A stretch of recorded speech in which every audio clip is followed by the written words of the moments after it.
Working double shifts to pay rent, I installed a small hidden camera for safety, not knowing it would record my boyfriend bringing different women into our apartment every time I left. When I showed the footage to his mother, she blamed me for invading privacy. What happened afterward made her regret every word. She walked in like she belonged there. No hesitation, no knock, just a smile as my boyfriend opened the door and welcomed her inside. I wasn't home, I was at work, exhausted from another double shift, but the hidden camera I had installed caught everything. She tossed her purse onto the couch, laughed at something he whispered and leaned in close. My stomach twisted as I watched, realizing this wasn't the first time. I had installed the camera weeks earlier not because I suspected him but because I was scared. Our apartment complex had seen a string of break-ins, and I often came home late at night, bone-tired and uneasy. The camera was supposed to give me peace of mind, a way to feel safe while I was gone.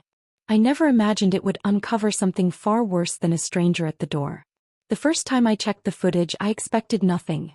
Maybe a neighbor passing by or the mailman dropping off a package. Instead, I saw her. A woman I didn't recognize walking into my home with the man I trusted. My thumb hovered over the pause button but I couldn't stop watching. She moved around the living room like she'd been there before, comfortable, familiar.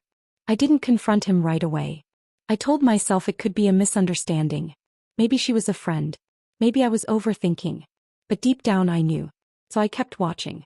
Every day after work I'd sit at the kitchen table, phone in hand, reviewing the footage. And every day another woman appeared. One wore a floral dress and carried a bottle of wine. Another had a gym bag slung over her shoulder, hugging him like they were dating. One even brought groceries, unpacking them in my kitchen as if she lived there. They all came in after I left. They all stayed for hours. And they all left before I returned. Patterns emerged. He'd wait 15 minutes after I walked out the door. Then he'd text. Then the doorbell would ring. He never looked nervous. Never checked the camera. He was confident, comfortable, like this was routine. I couldn't sleep. My chest felt heavy, my thoughts tangled. I lay awake staring at the ceiling, wondering how long it had been happening. Wondering if he ever thought about me while they were here. Wondering if anything he said to me was real. I remembered the night I came home early because my shift was cut short. He looked startled when I walked in. Said he was just watching a movie. The couch cushions were fluffed. The air smelled faintly of perfume and there was a lipstick-stained glass in the sink. I asked about it. He said a friend from work had stopped by. I believed him. Now I knew better. The camera made me notice things I'd missed before. A pair of earrings under the couch. A receipt for wine I never drank. A strand of hair on his hoodie that wasn't mine. It was like the footage had opened a door in my mind and everything spilled out. I didn't tell anyone. Not yet. I wasn't ready. I needed more proof. I needed to understand how deep the betrayal went. So I kept watching. I even adjusted the camera angle to catch more of the living room. I became obsessed.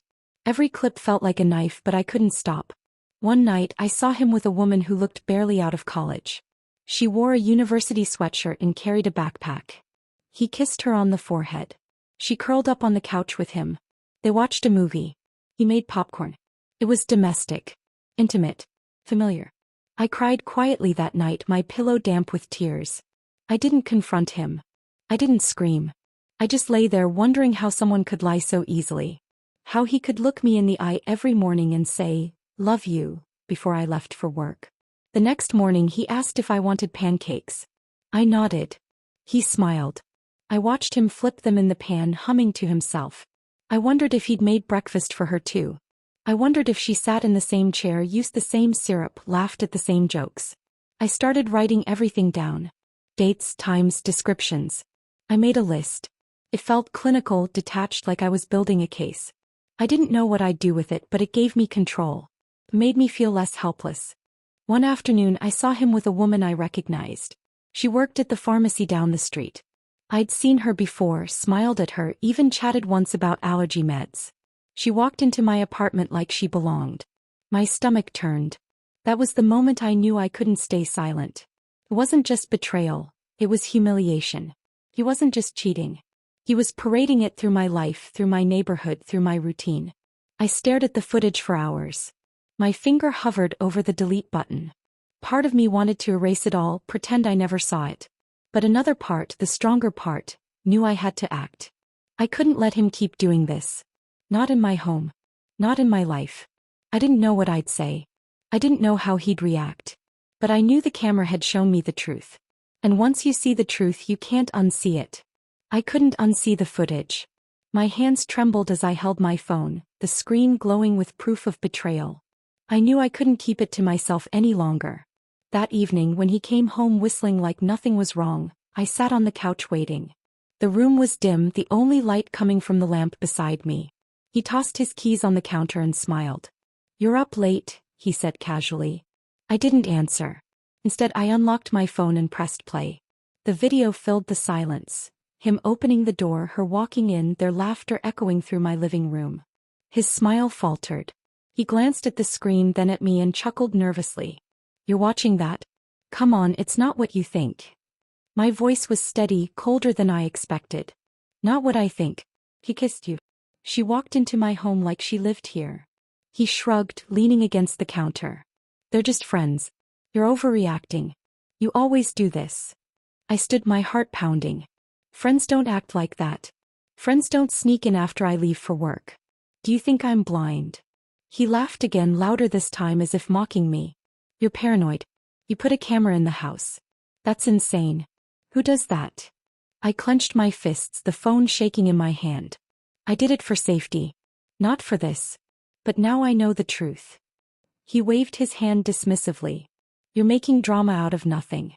If you trusted me, you wouldn't be spying." The word spying stung, but I didn't back down. "Don't twist this.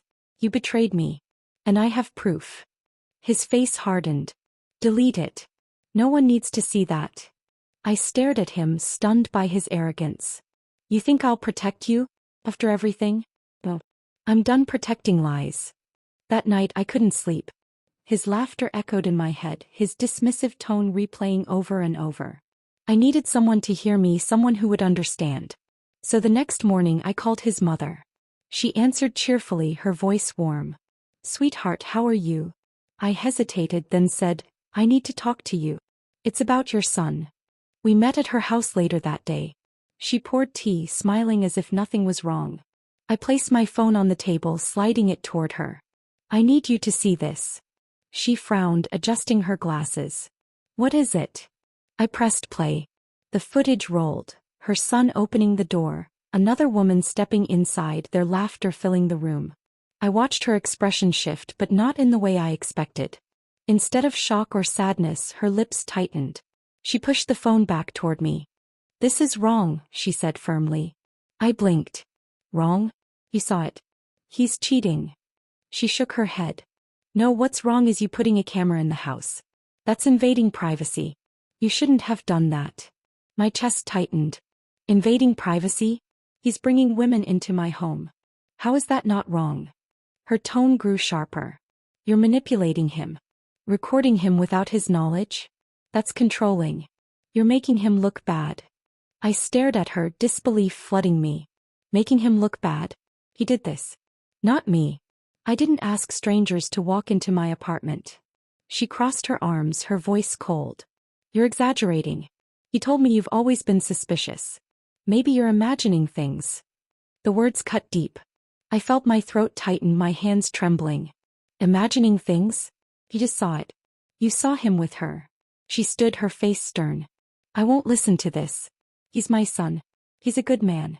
You're the problem here." I sat frozen, the tea untouched, the footage still glowing on my phone.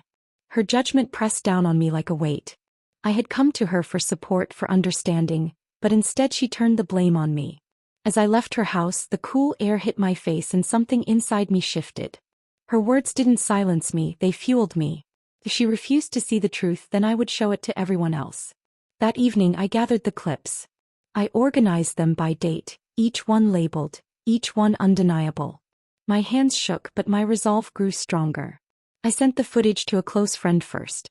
Her reply came quickly. "I can't believe this. You need to show people." So I did.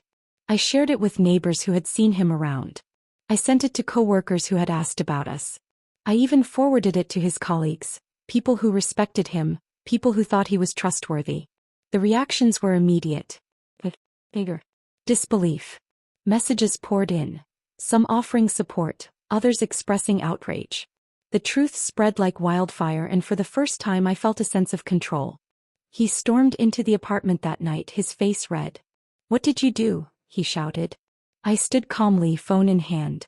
"I showed the truth. You can't hide it anymore." His voice cracked with rage. "You ruined me." I met his glare, my voice steady. "No. You ruined yourself." I just pressed play. The silence that followed was heavy, broken only by the sound of his breathing. He grabbed his jacket and stormed out, slamming the door behind him. I sat on the couch, my heart racing, but for the first time in weeks I felt strong. His mother's words had tried to break me, but instead they pushed me to act. She had defended him, blamed me, called me manipulative. But now the truth was out and there was no taking it back. The door slammed behind him and the apartment fell into silence. I sat there, my phone still in my hand, the glow of the screen fading as the battery drained. For the first time in weeks I felt steady. The truth was out and there was no way to pull it back into the shadows.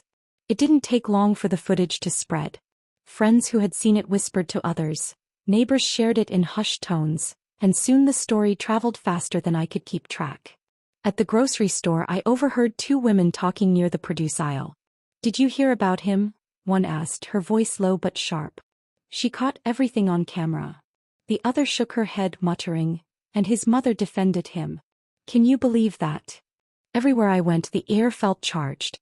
People looked at me differently, not with pity but with a kind of respect. They knew I had stood up, refused to stay silent. And they knew his mother had tried to silence me. It wasn't long before the questions reached her. At church, someone asked her directly, "Why did you defend him when the proof was right there?" She brushed it off, but her cheeks flushed. At a family gathering, an aunt confronted her, saying, "You blamed her for protecting herself. How could you?" The weight of those words lingered, and I could see it wearing her down. Meanwhile, his reputation began to crumble. Friends who once laughed with him stopped answering his calls. His co-workers who had seen the footage kept their distance.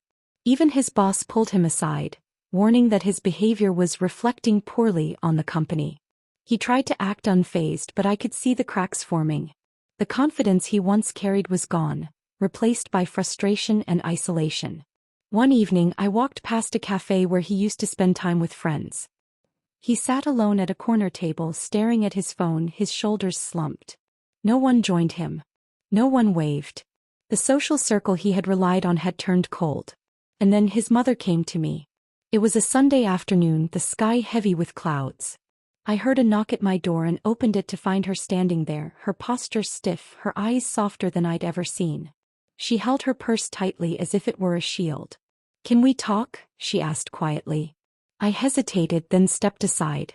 She sat at the kitchen table, the same place where I had once shown her the footage. Her voice trembled. "I need to see it again." I unlocked my phone, pulled up the clips and slid it across the table. She watched this time. Really watched. Her lips pressed together, her eyes widened, and her hands shook slightly as the truth unfolded in front of her. When the video ended, she closed her eyes, exhaling slowly. "I was wrong," she whispered. I didn't respond. I wanted her to feel the weight of those words. She looked at me, her eyes glistening but no tears falling. "I shouldn't have blamed you. I shouldn't have defended him. But I thought you were exaggerating. I wanted to believe he was better than this." Her voice cracked and she reached for my hand. I pulled it back gently. "You didn't just doubt me," I said firmly. "You accused me. You made me feel like I was the problem." She nodded, shame etched across her face. "I know. And I regret it. I regret every word." For a moment, the room was quiet except for the hum of the refrigerator. I studied her, the woman who had once scolded me, who had stood by her son without question. Now she sat humbled, the truth undeniable. "I can't undo what I said," she continued softly. "But I want you to know I see it now. I see what he did. And I'm sorry." Her apology didn't erase the pain, but it mattered.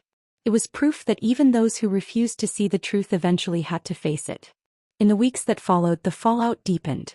My boyfriend's friendships dissolved completely. Invitations stopped coming. His phone, once buzzing with messages, grew silent. At work, he was passed over for projects, his colleagues unwilling to trust him. The charm he once carried had vanished, replaced by a reputation he couldn't escape. His mother too faced the consequences. People questioned her judgment, her blind loyalty. She admitted to them, sometimes reluctantly, that she had been wrong. I heard from a neighbor that she told someone at church, "I defended him when I shouldn't have." She was right all along. Hearing that gave me a strange sense of closure. Not joy, not triumph, just peace. One evening, as I sat alone in the apartment, I reflected on everything. The betrayal had been brutal, the confrontation exhausting, the fallout messy. But through it all, I had found strength I didn't know I had. I had faced the truth, stood my ground, and refused to be silenced. I thought about his mother's regret, the way her voice trembled when she admitted she was wrong. It reminded me that truth has a way of breaking through, no matter how hard someone tries to deny it. The camera had shown me more than betrayal. It had shown me resilience.